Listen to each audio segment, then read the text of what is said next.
Hey, and good morning, good afternoon, and welcome everyone. I'm thrilled to be moderating this panel today on AI and data informed decision making in HR. We'll have an amazing group of experts and we'll have a great conversation over the next hour talking about how has data informed decision making using AI really enhanced HR, and talk about what really excites the panelists, and we'll learn plenty, I'm sure.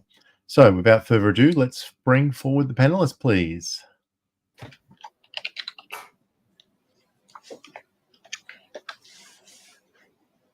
Hey, and good morning. And I forgot to mention, I'm Rod Hutchings. It's just past 1 a.m. here, so it's nice and early here in Melbourne, Australia.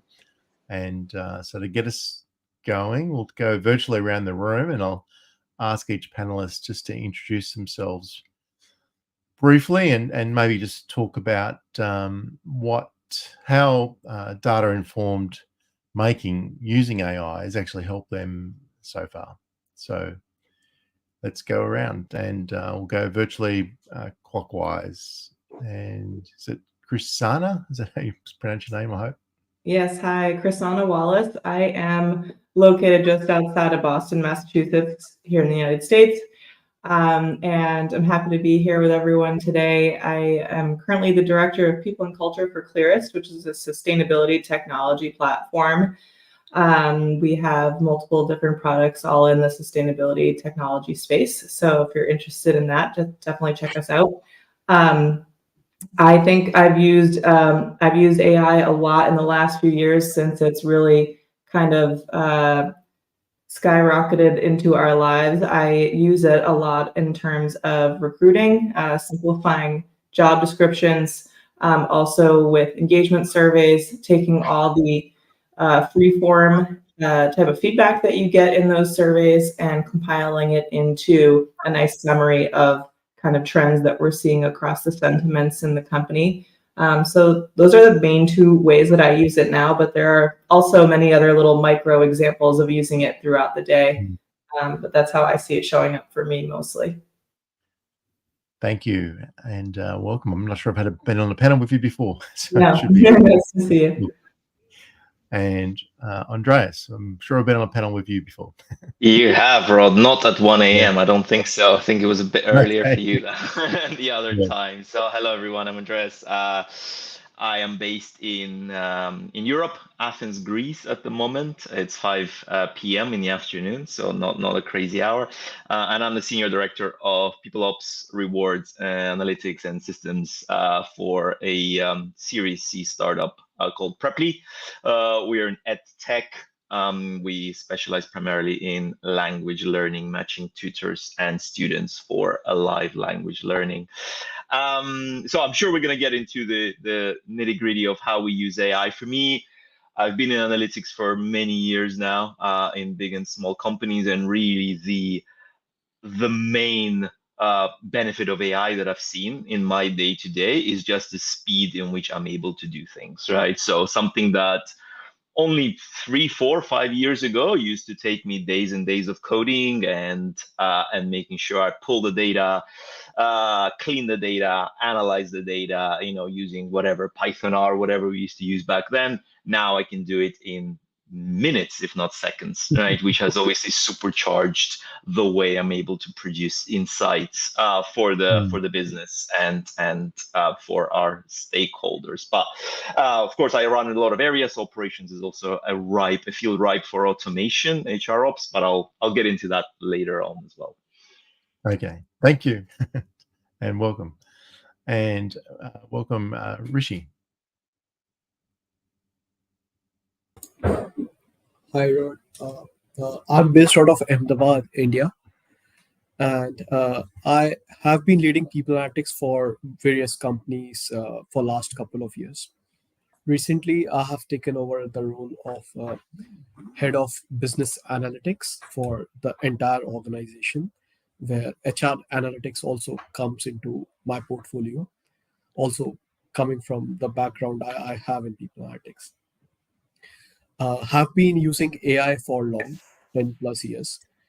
And lastly, I have been using AI just not for solving specific problems, but thinking it more from the platform point of view, thinking how it can be enabled for, let's say, hundreds of HR people in the organization, and how it can really democratize insights, analytics, and insights for the entire organization. So, thank you. Thank you. And last but not least,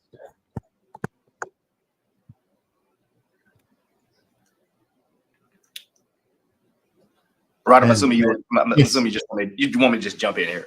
yeah, sorry. All right. I was multitasking. No worries.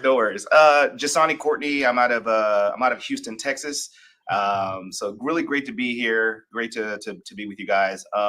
I'm currently the Vice President of Human Resources for the American Bureau of Shipping. So we're a classification society, like a Lloyd's Register, things like that.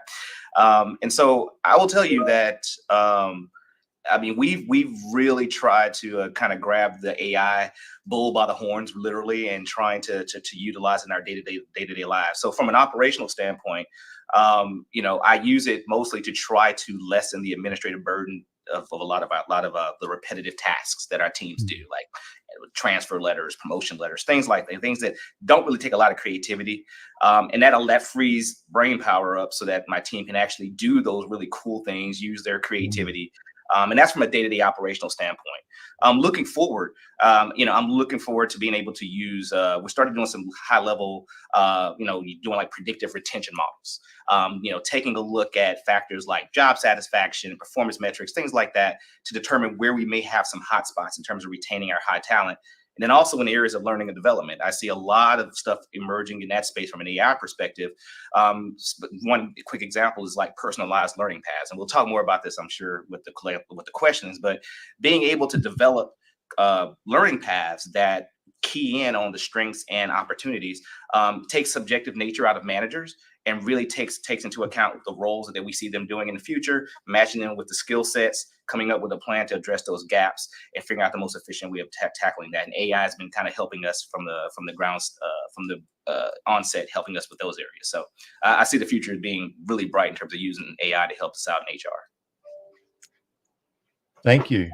And I think we've covered a lot of territory already on really providing a good overview of how AI can really help in HR. And last but not least now, Manisha, welcome.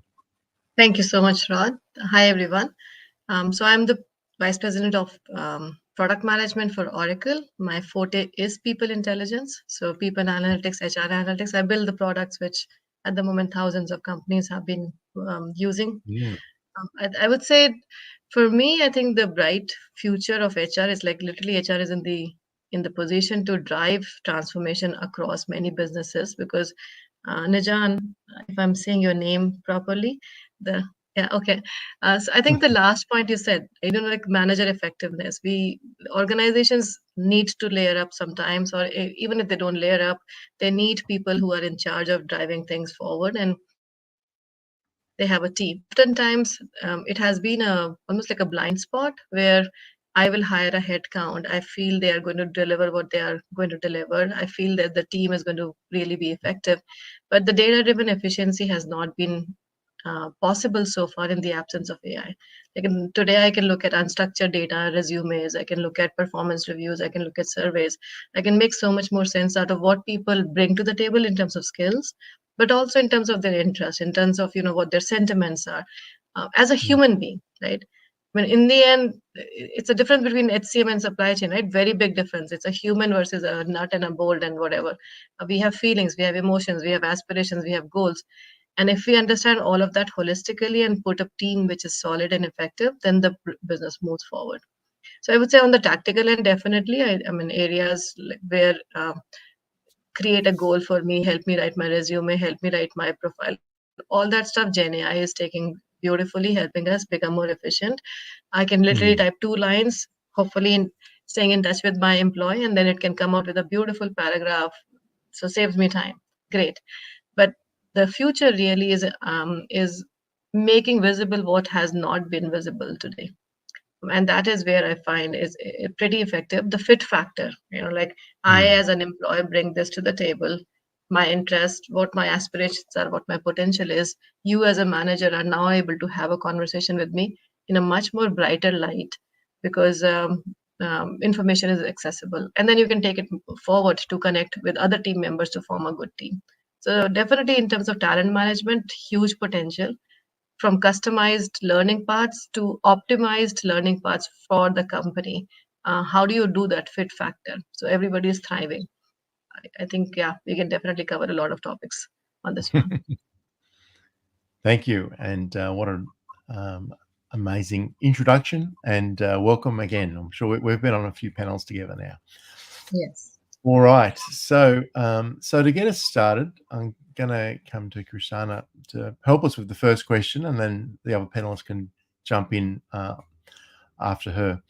And what I want to talk to about is something that she already brought up, which is about integrating HR into decision-making process to enhance, data-driven talent acquisition and management. And that's something that that a number of the panelists have sort of spoken about already. So over to you. Sure. Yeah, I think virtually every facet of what we do within the HR function can be integrated into some sort of data set, really trying to, AI is only as powerful as the data that it has access to. So I think you really need to start by making sure that whatever company data that you do have, that it lives somewhere, that it's recorded somewhere, or that it's being captured by some sort of system or tool. If you're not there yet, that's a whole nother, step in the process in terms of adoption and getting your executive team on board in terms of what they're willing to track, what they're not.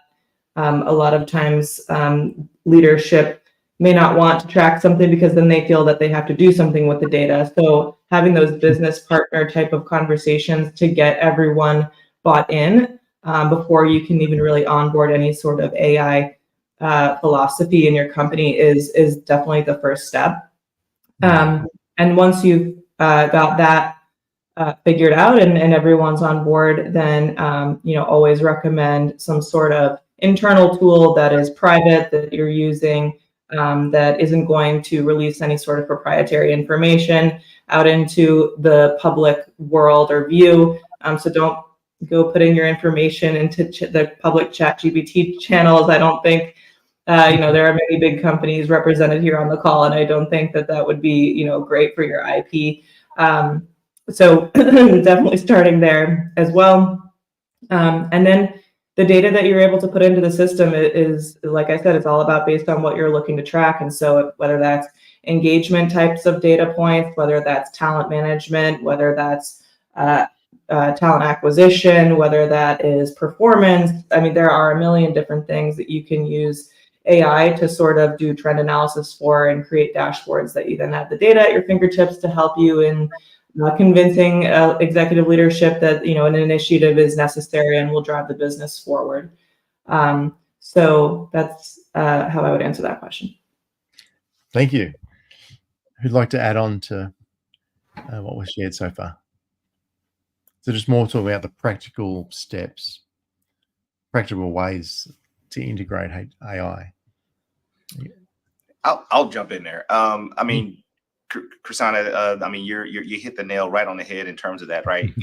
HR, even back in the day before we were strategic business partners, when we were just personnel, we have always been a data-driven organization, right? We were always in charge of safeguarding, things, a lot of PI, a lot of different things that are protected by GDPR, like a lot of sensitive information.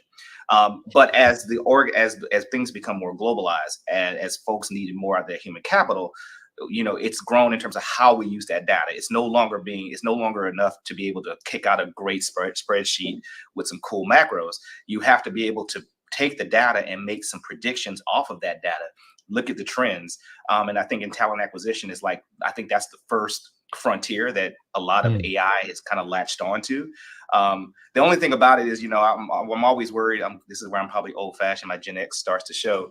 I'm always a little bit worried when we give too much to AI from a talent acquisition standpoint, because I always still think there needs to be a human touch. there are some of those intangibles that you need to take into account.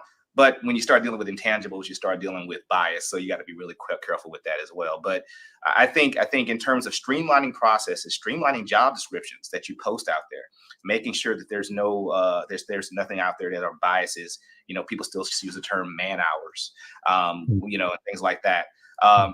Which kind of leads people to believe, okay, this is only for a man, when that's not even the case. So I think AI from a talent acquisition process can kind of take a lot of the humanistic bias out of it, so that our recruiters and our talent acquisition professionals can spend their time on finding that high potential talent that's going to take your organization to the next level. That's excellent points made there as well. And I think one thing I've found is that, and I've used ChatGPT to help me, apply for various jobs at times. And in some ways, what I find is that sort of sometimes if you've got all this great experience, that it almost comes down to everybody seems to be applying with ChatGPT or similar, and so it's really comes down to who's the best at actually using the tool versus who's got the right experience as well, because the tool can make your experience sound so much different than your experience actually is as well. So that's actually one potential bias that comes through. I don't know if anyone else has had that experience or noticed that as well. Rod, I'm going to just jump in and, to your point, comment that two things. I think just to drive what Christina was saying, to drive adoption, one thing I've noticed quite pervasive across the world is if people are using Gen AI, for example, I'm just going to focus on Gen AI at the moment since you brought that up. Whoever is using it tends to love it more, right? Tends to understand the strengths and the shortcomings, like you pointed out. Whoever has not used it tends to be in, whatever it can be it's a magical tool to it's going to take my job, like the spectrum of conversations all over the place. So I would say, like, the first thing is, like, if you're just trying to figure out how to drive adoption for AI, find a group of people who are believers. Normally there's always somebody who's curious about new technology, even if it's a smaller group. Ensure that they have played with the tool enough that they understand the nuances of the tool, right? Really what it's doing, for example, ChatGPT, what it's doing is it's taking away the repetitive task, which normally nobody really likes doing. But if we can say, hey, great, yes, you will have tons of resumes and applicants who will write exactly the same answer. Now the managerial acumen has to go to the higher up in the Maslow's law of hierarchy of need. You've got to think deeper about the way you're going to interview this person. You've got to think deeper about the kind of questions that you're asking them to provide, right? So everybody has to play at a slightly different level. Yes, my responses are amazing and positive, but the questions have also become a little bit more complicated. Tell me a situation when you did this exactly in your previous company. It can be very specific so that nobody can fake those answers, right? So again, I think the more we encourage people to play with it and accept the nuances, it's not a magical pill. There are limitations, but then how would you work around that? Because the world is anyways moving in that direction. And I've seen amazing results from people who get it. Like, they raise questions like the ones you have raised. They've raised, there's no value in me writing a resume if my LinkedIn profile is available. But there definitely is a lot of value in me thinking through very clearly what my goals for my life are. I don't want to use ChatGPT to tell you what my goals are. I will hopefully think deeper about what it is, right? And it's, again, it's building that human connection only tighter because we are relieving our time from doing repetitive tasks, right? So, yeah, I think I went a little bit on the tangent because this is philosophical for me, but hopefully it helps. No, it does help. I think what you covered off was exactly right. So thank you for that. All right, we'll come on to the second question, which is sort of following on, which is really about talking about mitigating bias and in the same area. So how can AI help HR teams identify and address bias in recruitment, performance reviews, promotions using data analytics?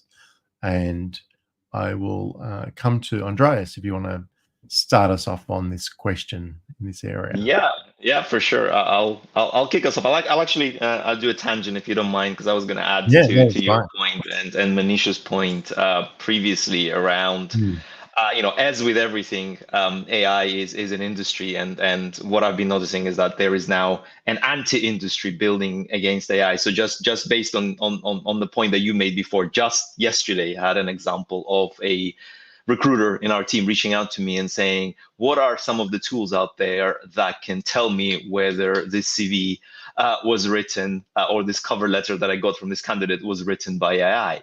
And I had to go back and say, well, there are tools out there that pretend to do this from my own knowledge. And I'm not sure where the esteemed panel agrees with me. Like, I don't think any of them works yet, right? And once you go down that rabbit hole, is very, very risky to snap out of it again. I find myself lately interviewing. I interview a lot as part of my job, and I find myself wondering some of these answers, especially on camera. Someone's looking intently in the camera. Are they reading off an AI chatbot, or are they? So it is just such a thin line to walk, right? Both ethically and practically as well. So it's really interesting for me to see how that kind of anti-AI industry develops together with AI. But to come to your question around, how can we identify biases in recruitment? I think we talk about recruitment a lot. So Krisanna's and Jasan's covered a lot of it. So maybe I'll do a couple of practical examples on performance review and promotions. I think you've asked, right? So I think the one thing to repeat again, which again I think Jasan made that point already, which is AI should always be complementing human judgment and not replacing it, right? I don't believe that as HR professionals we are at any risk yet of being replaced. Hopefully, right? So because that kind of complementation is really, really important. So let's take performance review. Performance review for me are actually ripe for AI to complement, because they are traditionally one of the most subjective, right? Processes we have in a business, right? Every single individual, every single manager, every single department may have the same processes in place, but they will run a performance review so differently, right? We all have had experience of this, both personal and from a perspective of running it. So, how can I help? Well, once you have a performance data, of course, what we can do is we can get AI to analyze it very quickly to view, are there any particular biases, right, within those evaluations, right? We do 360, and I'm sure some of you do. Are different individuals describing the same persons completely different from different perspectives? Are there any biases within interpersonal relationships, cultural fits from global organizations, right? AI can pick up on those qualitative metrics that again may have taken us days to do previously with some qualitative analysis. Now we can pick it up very quickly, right? To actually spot those biases, spot, are there any particular groups that are consistently undervalued or overvalued in our organization. Again, I can share this example. We consistently seem to overvalue more senior leadership. We think they are very good just because they're very senior, right? So once again, we can use AI to make sure that there are no biases within that. And very similar to promotions, I guess we've used, we're looking at using AI to see historical promotion patterns against performance data. Are we promoting the right people? Are we over or under promoting based on seniority, based on where you are in the world, based on race, based on ethnicity, all those things.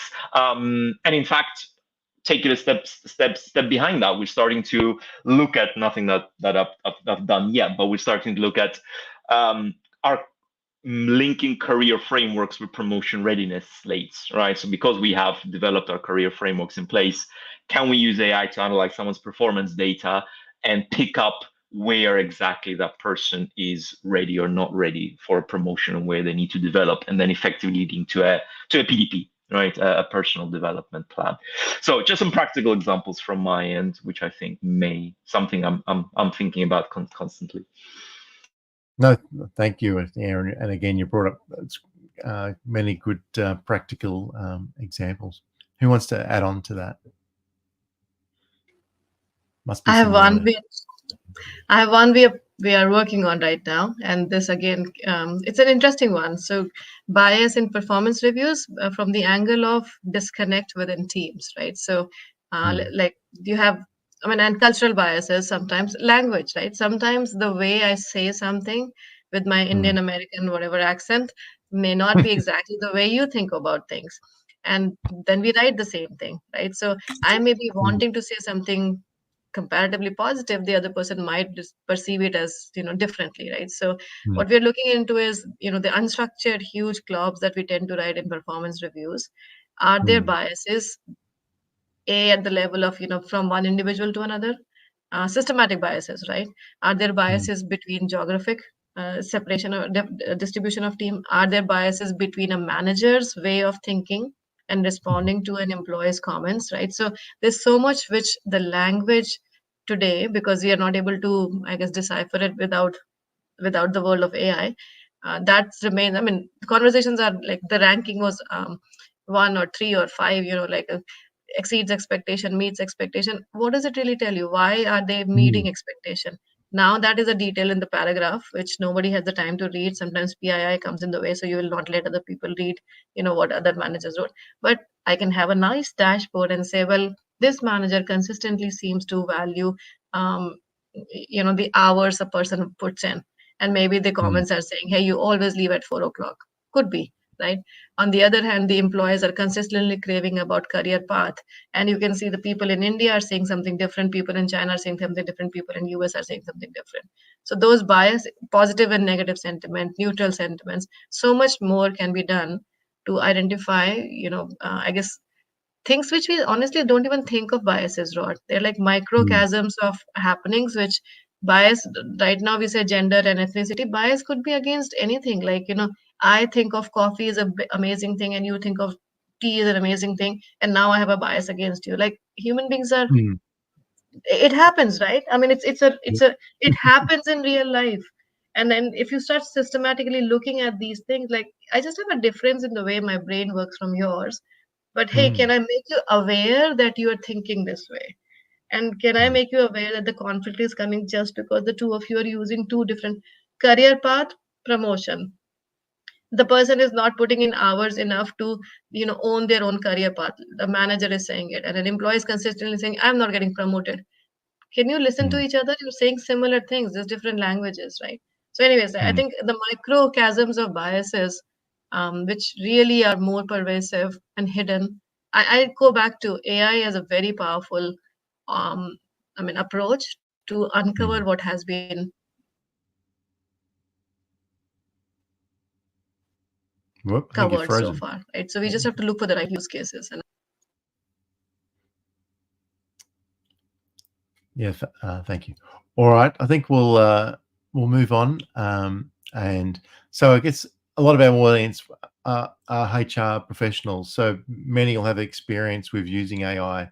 Many their companies might be just starting out. So I just want to talk about about that sort of challenge on how do I, as a HR professional, adopt data-informed strategies with AI. And I'll come to Rishi on the next question to get us started on that. And that's really is, what are some of the key challenges that HR professionals face when transitioning, from that traditional way to, the data-informed ways using AI, and what are ways to overcome some of those common challenges? So over to you, Rishi. Yeah, I still remember the sentence Manisha spoke about, that AI is a thing which is a demon, or a girlfriend, so-called girlfriend you haven't gone and talked to first time. Before you go and talk to the first time, it's always crazy what will happen. But once you start at a first discussion, it is always you start liking the person, hopefully for some time.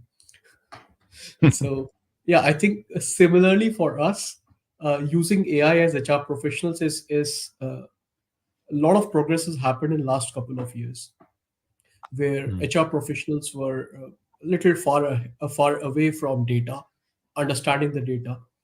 We see all the organizations have good dashboards. They have a lot of automations in their HR processes. People talk about data. A couple of them have analytics team, or they use analytics from their IT teams. They help with all these things. But eventually, few challenges which HR professionals still face are in terms of training, learning and development, or upskilling themselves in the field of AI. Uh, Second, using the AI based tools where a lot of other organizations might be far ahead. It depends upon the organization to organization, where if the budget would have come in, how much budget has come in for AI, and HR professionals from their regular lives taking out time and investing in data analysis or AI based courses. So first is so really upskilling themselves in the right direction are first and the foremost things which HR professionals have to really get into. One thing as a people analytics professional, I can say that whatever we go and talk to HR VPs, we go ahead and say that you should be talking to your people analytics teams much more often to easily upskill yourselves to really understand the nuances of data, AI, uh, uh, and eventually, I think the HR organizations or the people analytics teams, they can do wonders if these two teams are working much more closely together.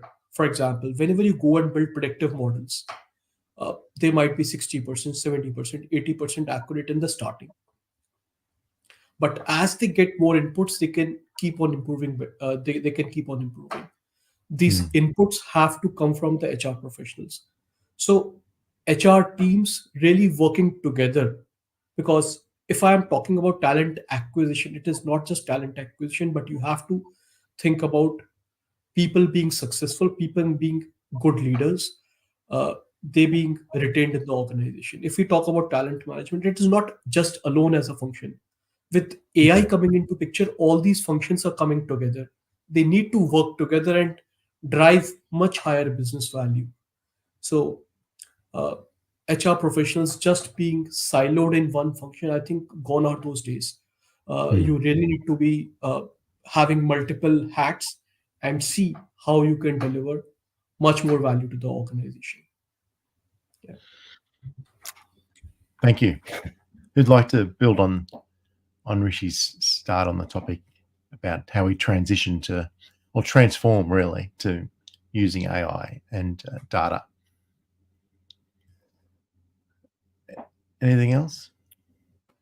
I'll add at the back end of that real quick. I mean, I think one of the biggest things that we could do in that regard is just helping our HR teams adapt and adopt to AI. Right, it's here. We use it in some shape or form of our roles. Although I think Sherm came out with a statistic saying like 61% of HR professionals actually are excited about AI, but then you got the 39% that are either resistant. Taking the time to get over those resistances, because a lot of times it's the fear of the unknown. And so when and also not having a clear strategy about how we intend to use AI. I think those are two factors that tends to build up a little resistance, because that's where people start building in fear. And as HR professionals, we know that in the absence of data, employees will tend to go to the most negative potential outcome.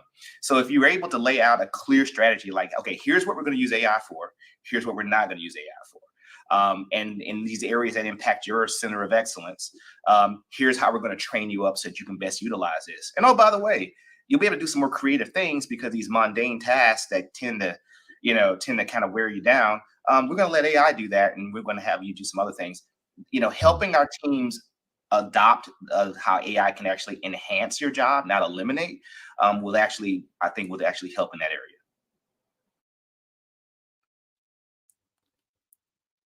Yeah, no. Yeah, and I fully agree, and maybe I'll jump in from a slightly different angle as well. Fully agree with both Rishi and Jasain.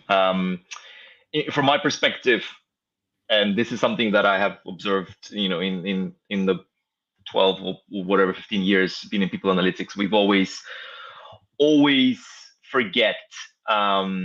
to forget, especially in the beginning, as people analytics started to grow and become an exciting field, that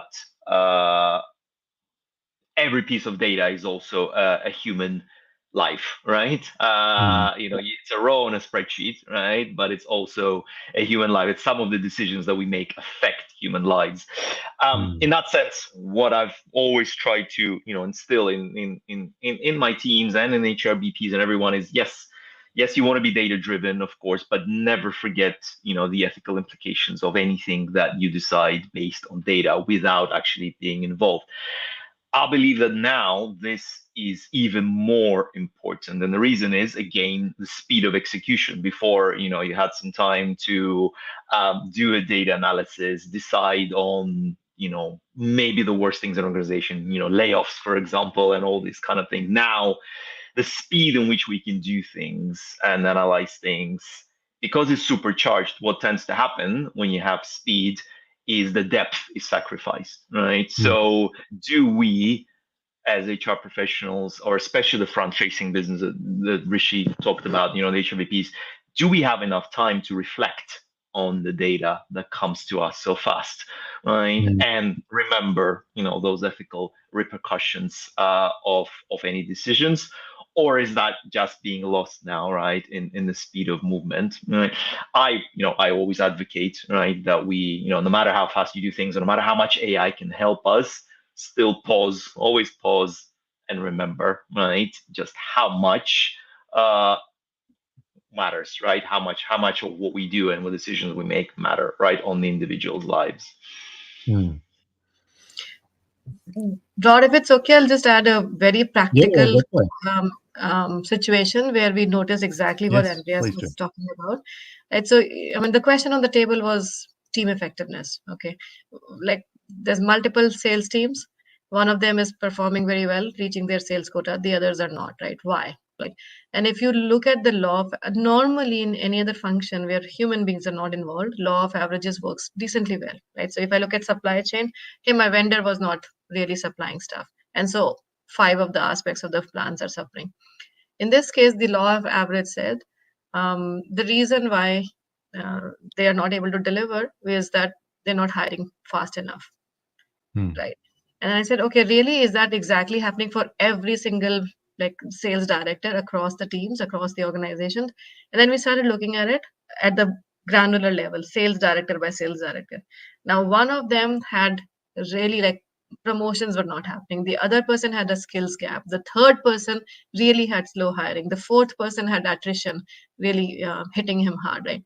Now, if you roll up everything, oh, we should just beef up hiring. But what about the manager who needed a little bit more help in being an effective manager? You're not coaching, you're not promoting. You hire fresh college grads, and then you're like, it's like a sales machine. I need you to deliver so, otherwise they will leave. So the conversations were missing because, again, like to your point, and I love the way you said it, when you go with speed, you forget the depth unless you're very cognizant of it. So the depth, there was a, I mean, I would say almost like a temptation to not look deeper because it took another 2 months to go, one by one, have a conversation. And even if the data is saying something, you have to go to have a conversation with the sales director. What's happening in your territory? Diversity. I don't have females who can drive sales for the product I'm selling. So it doesn't matter if my diversity ratios are meeting. Those human elements, the human in the loop, is really critical for any decision that impacts a human. Right.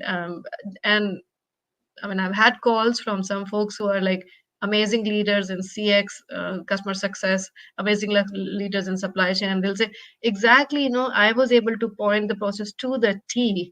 And it's like, yeah, you can't point the human being to the T. You've got to be always a little bit cognizant that there is going to be some subjectivity in the process, and you will need to spend a little bit more time to get the problem fixed at the root. So thank you, Andres. I'm going to steal when you go with speed, you sacrifice the depth. Just don't forget to reference me, and I'll be fine. You can steal it. Will do. I'll add a little bit too from my perspective, just that I don't think we've covered this element. It's that because we're sometimes organizations have lots of data on some people and not a lot of data on others. So does that bring bias in? Is that one of the challenges? Is actually about getting the right level of data on everybody. One thing that I found was that when I was comparing across my team, that the people who joined, more recently, and recently, might have been 12 to 18 months versus people who've been there for 10, 15 years, the insights I was getting was just so much richer on those people who've been there for a long time. But that really didn't actually mean that, that they were better, stronger than the new people. It's just that the data wasn't there, so it couldn't actually provide a good picture about them. So that's another potential area where you got to think about when you're implementing. Is just how do you make sure you've got the right depth of data that you can draw on. Has anyone else had that sort of challenge or experience? All right. Well, we might move on. We've gone. We've been 40 minutes through already. But one topic I want to just delve into a bit more that although we've spoken a lot about it, and I saw it in the chat as well, is about that the human element. I think the human element. How do we keep ensuring you get the right balance of using data AI and ensuring the human element in decision making? And I'll come to Janice on that one. You can start us off on that one. I mean, first off, let's remember, half of human resources is human, right? So we can't forget about that. But making sure that we balance the AI insights with the data that the AI is able to provide is the power behind this awesome tool, right? So, for example, while AI can do a lot of stuff in terms of gathering the data, the interpretation, the interpretation and delivering of that data, still needs that humanistic element. If you're talking about, employee performance, right? There's a lot of great tools out there, AI tools that help create trends in terms of employee performance. Yeah, AI can definitely help in terms of that. It can help in terms of helping identify high potential employees if you have certain kind of parameters. But the delivering of those development plans still needs a human behind it. You've got to be able to take into account individual situations. You might have somebody that AI says, hey, this person is a perfect fit for this next director or VP role because of these particular parameters. But the individual may be terrified of taking that next step, whether it's just because it's out in front, or there's public speaking, or there's some kind of requirement that they think that they're nervous about. And so again, AI can tell you probably what those gaps are based on some parameters, but delivering that, helping drive that employee to have their best career, that encouragement, the delivering of the expectation of that next step, that's done best through a human. So that's kind of where AI and the human element can definitely help out in regards to that. We also talk about things like, if it's a kind of a negative conversation, let's say that you're noticing you're having retention issues. Again, AI is fantastic at saying, based on these parameters and based on the history, this area is more susceptible to turnover and things like that. But when you talk about with the turnover is related to like employee engagement, the data can tell you where those hot spots are, but it takes a human to sit down and kind of deal with those particular issues and help come up with those solutions. I get kind of nervous sometimes when I'm on some webinars. Definitely not hacking HR, the other ones that make it seem like AI is this silver bullet. It's going to solve all of our woes. It's gonna make everything awesome, and we'll be holding hands singing Kumbaya. And while I think it can show us the path, choosing to go down that path and how we deal with that path is a human element. That is a humanistic element. Last comment I'll make is, let's look at rewards and recognition. Rewards and recognition is a very personal thing. Again, AI can tell you about trends. AI can tell you, hey, this person, you should do this for this person, or take this XYZ action for this person. But remember, like when it comes to rewards and recognition, not everybody's the same. While somebody will appreciate, public praise and public recognition, other folks, that terrifies the crap out of them, and that actually may demotivate them. So again, hand in hand, AI and I say AI and HI. I think Sherm coined that phrase, so I don't think I can use it without paying them money. But the artificial intelligence and human intelligence are the perfect pairing to deliver great results from a human capital maximization perspective, and also to help achieve those company goals. But you can't lose touch with the human element. You just can't. Yeah, no. Yeah. Great coverage. I would like to, further add. Please do. As we are talking about HR and AI, I think what we have seen lately, a lot of organizations, as a lot of HR products are coming in, a lot of technology is coming in. For example, we use Oracle. We have a lot of other good products in the market, and the investments keeps on increasing. We say that we want a new one model, we want Vizier, we want ThoughtSpot, we want one model. We talk about all these products, continuous listening products, a lot of other products, which also means organizations or HR technology person has a pressure on cost. It starts becoming essential for us to show the ROI of all these things, and it is quite difficult a lot of times for a HR professional to show the ROI. So now, how do we really go about solving this problem or really seeing it from the AI perspective? First, that as rightly this the topic for the day is data informed decision making using AI for strategic HR insights. So whenever we are talking about strategy, it has to boil down from the organization's point of view. What do I mean by that? For example, any function, any HR function should work along with business strategy, HR strategy, and organization strategy. For example, we talk about talent acquisition, we want to reduce the age of the organization. Now, if you really want to go about reducing the age of the organization, the AI has to work along with that. So, what are the AI strategies? What are the strategies different organizations are building in to help me get that? And then AI should be planned, AI should be organized in such a fashion that it should help me bridge that organizational goal, whether it is talent management or leadership development. AI should enable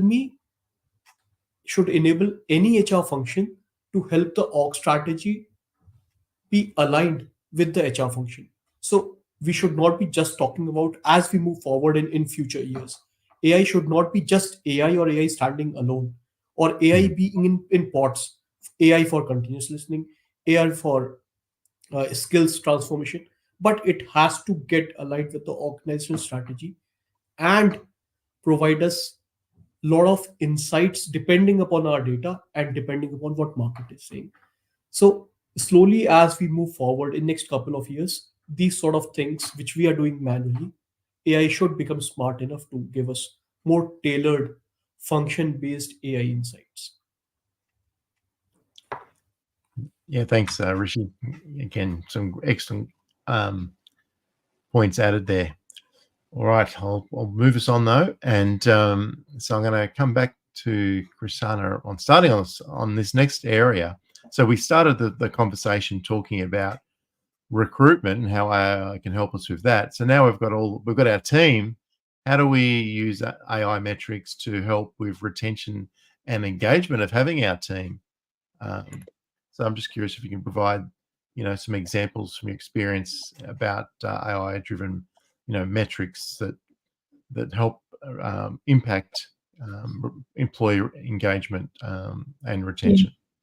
Yeah, I think what AI has helped HR professionals do is, which we were already trying to do with the business partner model, is to become more proactive rather than reactive. And I think AI can help us a lot in that effort. And one of the ways that we all know is one of the things we know is the most costly for organizations is turnover. And so in any effort that we can reduce turnover or get ahead of it, we want to do so. And with AI, you're able to use AI to use attrition prediction models where you are collecting all of the data points that you have, whether it be manager effectiveness, your engagement survey sentiments, your performance management scores, your the participation in company-led events, and then add in any kind of personal metrics such as tenure, the promotions that have happened for a certain individual or haven't happened,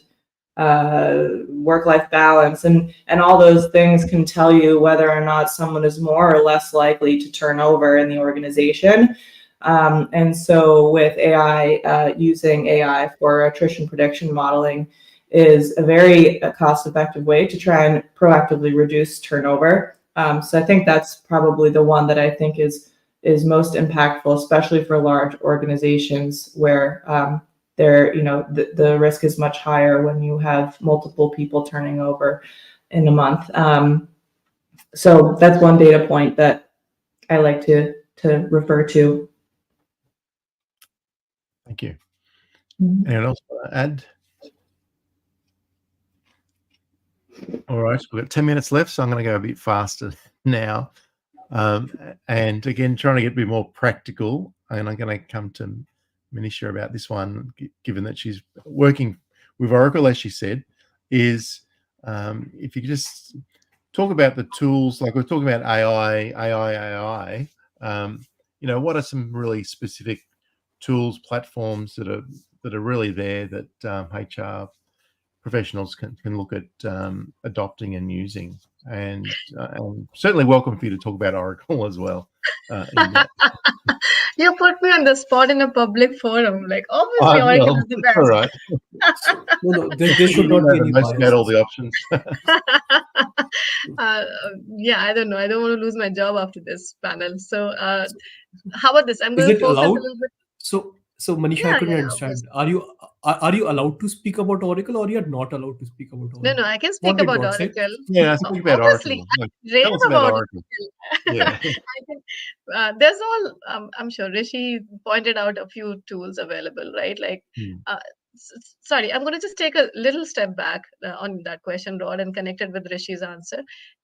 Sure. AI, like Google HR analytics today, you'll get tons of responses. I mean, obviously Oracle, but there is Vizier, there is one model, there is, there's quite a few tools. There are platforms available.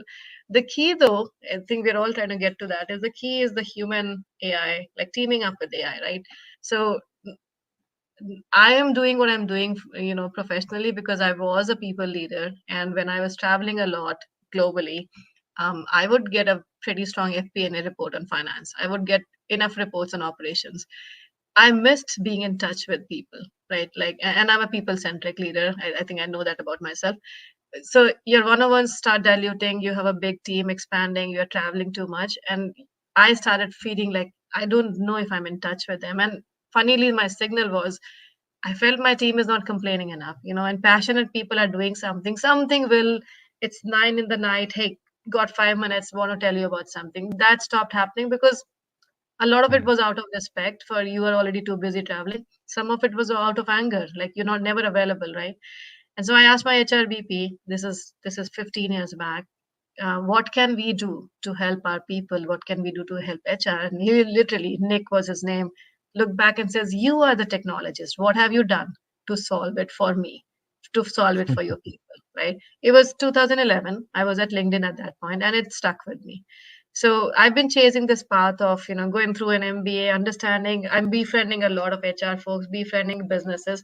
Just the point that Rishi was making, if any functional team, be it finance or supply chain or HR, when they start driving the business forward, they automatically get a seat on the table.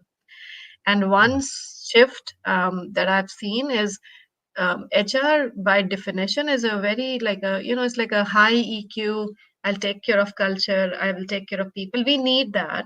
But the connection between, if you're a happy person, it actually ends up becoming a profitable company because they're all in, because they are bringing, passion to the table, because they're wanting to do things, because they're excited to be in the job. That connection is not in any board decks that I've seen so far. Happy people make effective teams that make profitable companies. So we drive conversations. The reality is we drive conversations from profitability. And then we try to connect it with people, right? And there you have 10% leaders who are like, no, human beings are the most important assets we have. We got to think differently. So we are, I think, at a cusp where things are shifting. I do think AI is going to play a huge role in this shift because that connection will become much more easier to understand. But the key difference for us as HR leaders has to be, instead of just thinking activity, start thinking impact, right? I am doing performance reviews. I want to have the best company which is doing performance review consistently. But in the end, at the board level, if we can't show the impact of doing performance reviews properly, is that you are ensuring that you're retaining high performers, that you're converting high potential into high performance, that you don't have redundancy of like 10 data scientists across the board and a gap of communicator and whatever UX designers anywhere in the company, right? So that kind, I mean, 70% of your OpEx today is workforce investments. At least 20, sometimes 70, depending on the industry. With such huge investments, you've got to start thinking of, like, I like the word ROWI, return on workforce investment. We are not clear on how we are tracking ROWI. We are not clear if we are hiring people who will become high performers, who will stay longer, who will engage meaningfully at a compa ratio that is sustainable. Those connections AI can provide to me. So any tool, obviously, I am leading Oracle People Intelligence with that philosophy.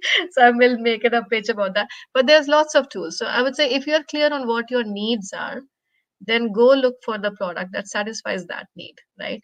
If I'm looking at engagement service, then yeah, I mean, Glenn seems to be doing a decent job, but then just that is not enough. It's an activity. I did a survey. Am I bringing, so for example, what we do is we bring in the data from all the survey tools and we connect it with HR Insights. So teams which are saying or seemingly high engaged, are they actually performing well also, right? Has it been a trend year over year?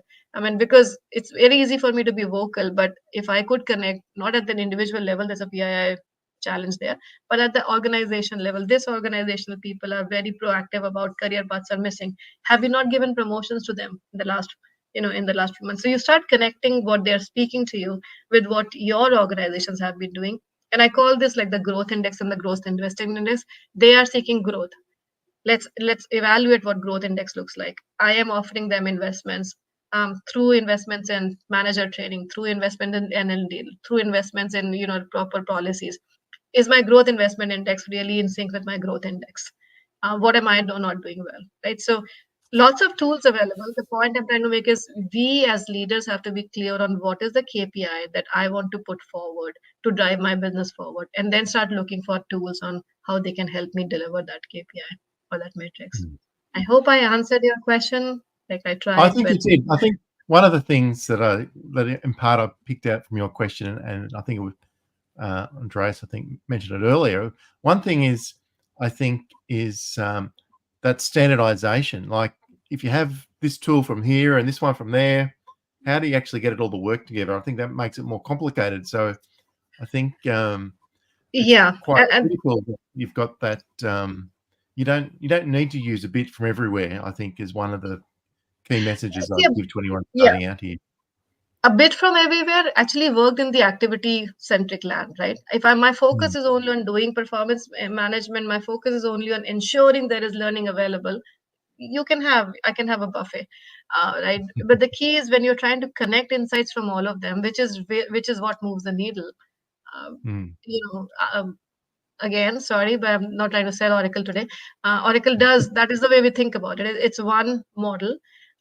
That said, multi-cloud solutions are also becoming pretty common now, right? Google and Oracle and Amazon, we're all working together because you might have brought different solutions. You might be custom building some solutions.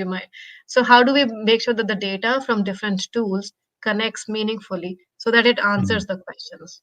Right, and that is the gist is, do you have a singular place where you're collecting the data from the buffet of solutions you may have bought, and then are you trying to make sense out of that singular data model which is able to answer a pretty cross-cutting question for you?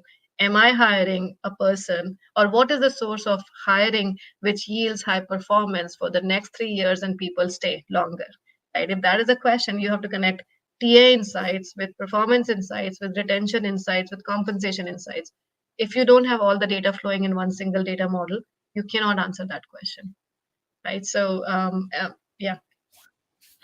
All right. So we basically are at the end of the panel. I'll just quickly go around the panel though to give everyone else a chance just to say at least one more thing. And if just what's, one critical piece of advice you'd offer to someone starting out is my question. So if we want to start with you, Krishnana, again, and we'll just go around the room quite quickly.